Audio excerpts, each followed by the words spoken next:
In the summer of 2005, a team of American and Tibetan kayakers paddled the first descent of Tibet's Tsenge He River, the headwaters of Pakistan's mighty Indus. To reach the Tsenge He source meant passing the stunning 22,000-foot peak of Mount Kailash, a mountain central to the creation myths of 4 major world religions and a pilgrimage aspired to by billions of people.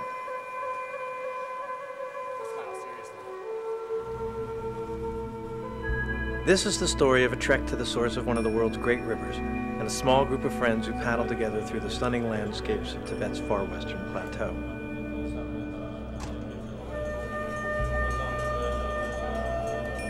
Together we enjoyed the many charms and rich cultural traditions of the people we met along the way, and we also shared the incredible good fortune to take a nice, long walk around fabled Mount Kailash.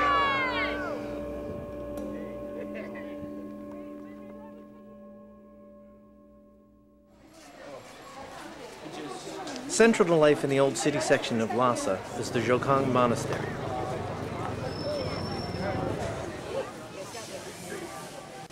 Like all prayer wheels, large or small, this one at the Dzogchen's entrance contains handwritten mantras, whose powers emanate outward as it's spun. The temple's main hall, where monks gather to chant, houses the Jowo Shakyamuni Buddha statue, the single most venerated object in Tibetan Buddhism. The Dzogchen was built in 642 AD and derives its name from the Tibetan term Sulag Khan, meaning the house of religious science, and it remains today the most sacred temple in Tibet. The circumambulation of the Dzogchen begins just outside its main hall, and for us it continued outward nearly 1,000 miles to include a kora around Mount Kailash in far western Tibet.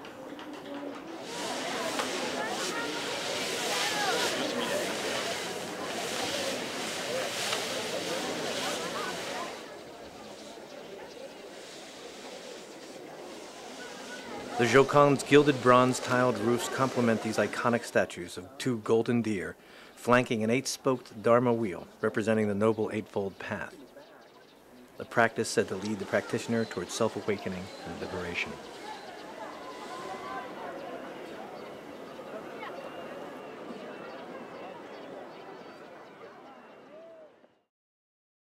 Towering 1,000 feet above the valley floor, Lhasa's skyline is defined by the Potala Palace, the greatest monumental structure in all of Tibet.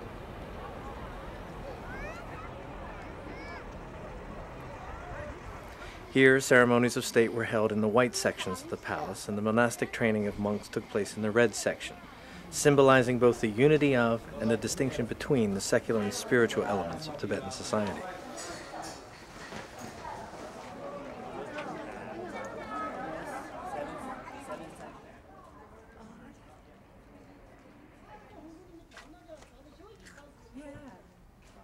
Last year, I took one group. Why not?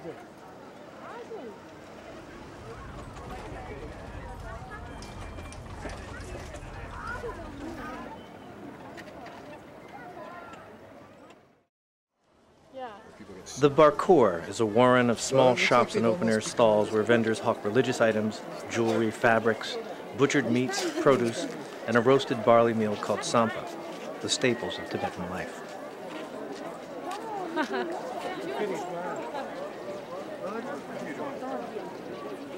Okay.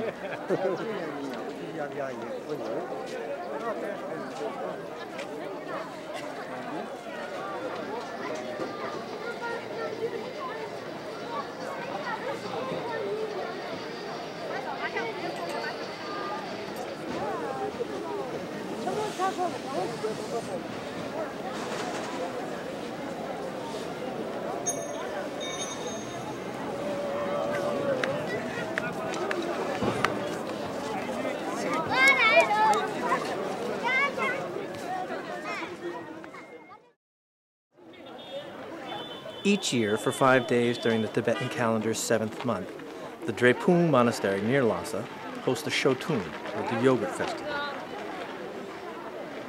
This tradition dates back over 1,000 years to a time when locals offered yogurt to monks as they'd returned from summer meditation retreats.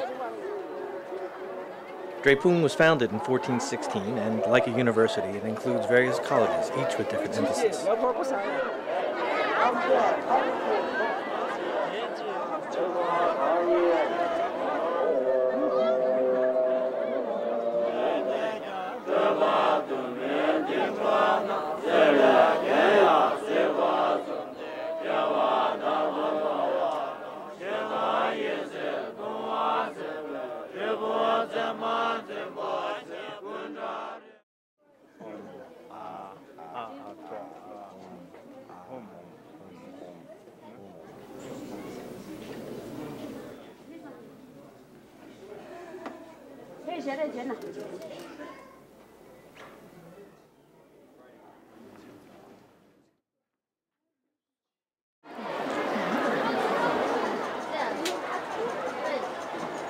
Below the Patala, we shopped for provisions in what was once Lhasa's largest Tibetan market.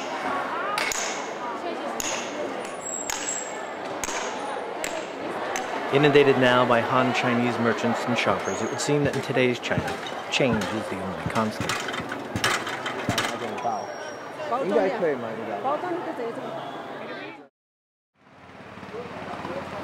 There's paved road for the 6-hour stretch between Lhasa and Shigatse, but beyond that, only rutted dirt and muddy tundra for the 750 miles westward toward Kailash.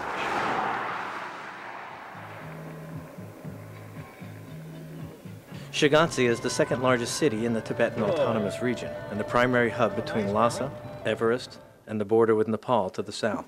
Yeah, because there's a big festival going. Yeah, right. 11/9. 11. Yeah, I was looking at the one down by the door.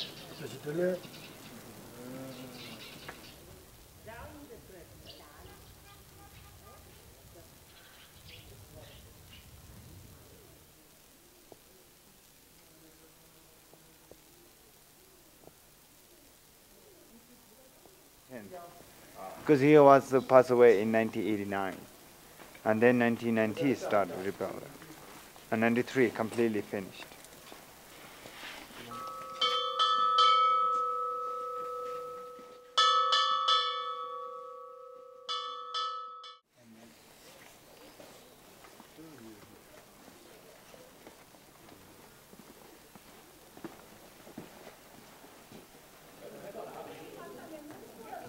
These young monks on their way to evening prayers follow in a long line of prominent scholars and Buddhist philosophers who've studied here, attended by lamas of the Gelugpa, or yellow hat tradition.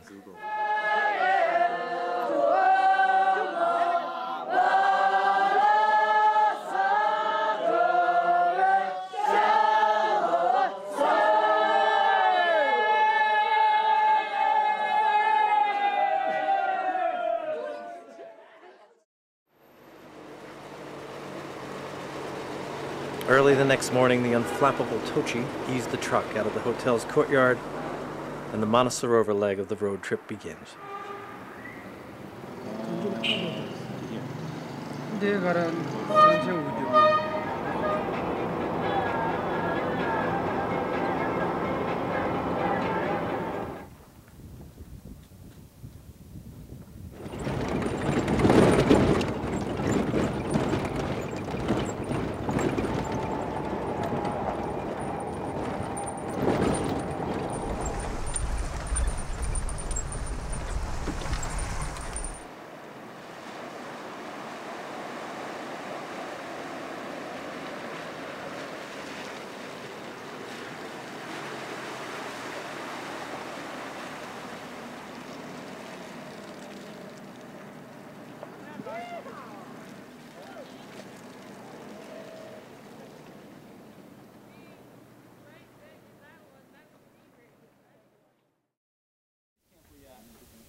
Right. Next step. Yep. Put in right there. This is comfortable. Lots of water, Scott. Lots of water. That's Mount Annapurna visible in the distance.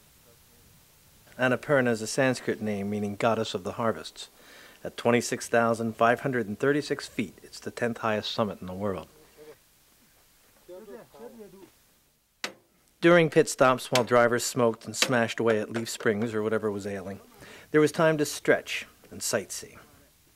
This was the first glimpse of Kang, Tibet's shy, graceful, and elusive wild asses.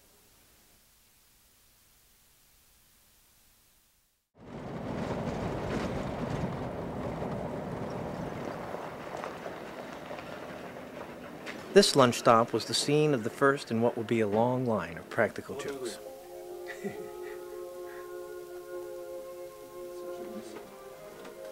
Bimba pretended to struggle while peeling one of our hostess's hard-boiled eggs.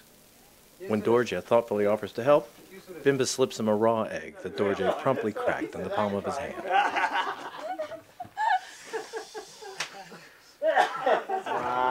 Oh no!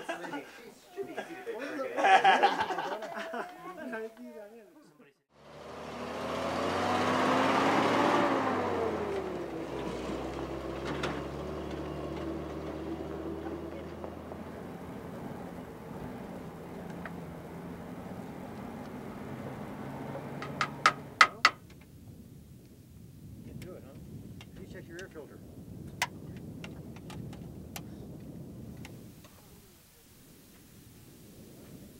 About 120 miles out from Lake Manasarova, we stopped by a stream brimming with fish, possibly a species known as pala, and sufficiently plentiful that the drivers were able to catch them easily by hand.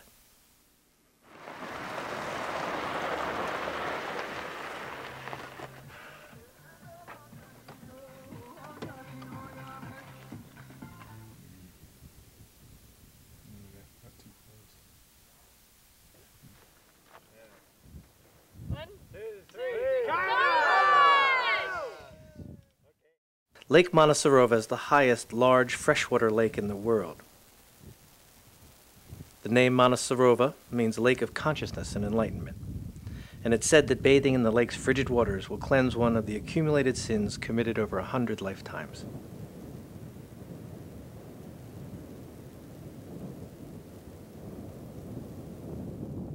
And there, jutting prominently along the evening skyline, is our first destination, Mount Kailash.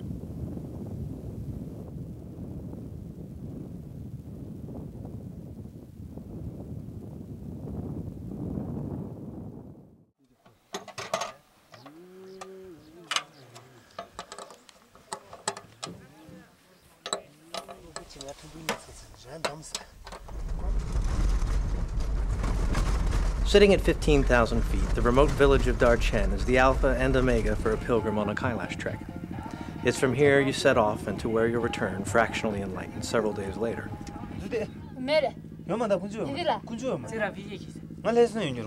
you've paid the admission fees, of course.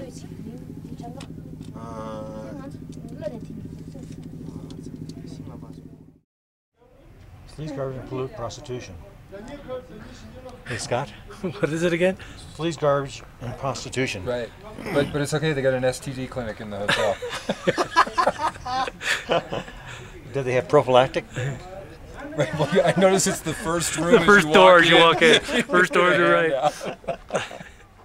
Darchen's amenities notwithstanding, our brief time here allowed us time to rest up, picnic, to do some laundry in a nearby stream, before heading on early the next morning to Mount Kailash.